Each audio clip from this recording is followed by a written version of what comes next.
Okay guys, I'm making tuna pasta for today's recipe.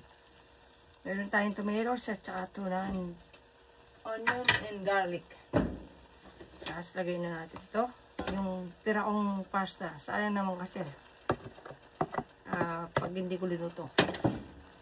So, I have to cook this. I don't want to waste my pasta.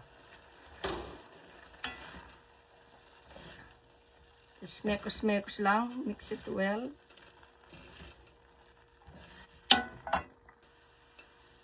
Sorry, I forgot to put my evaporated milk. Lagay na natin to. Sayang naman kasi. So, I put evaporated milk.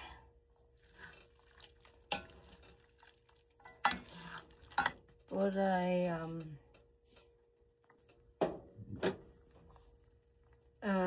pepper.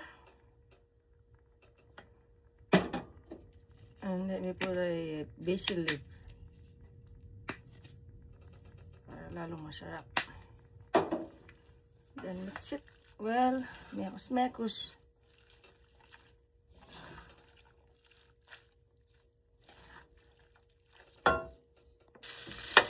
And then, pang toppings na rin, mag-try tayo ng meatloaf. Just lagay natin to on top of the tuna pasta. Para lalong masarap yung tuna pasta natin. Okay guys, my tuna pasta is done. Okay, lagay natin ng toppings. I got tomatoes and tuna, evaporated milk. That's it. Thanks for watching guys. And this one, the rest of the tuna, lagay natin dito. Diba?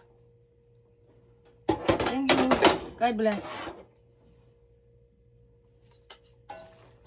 There you go. Bye-bye. Let me taste it.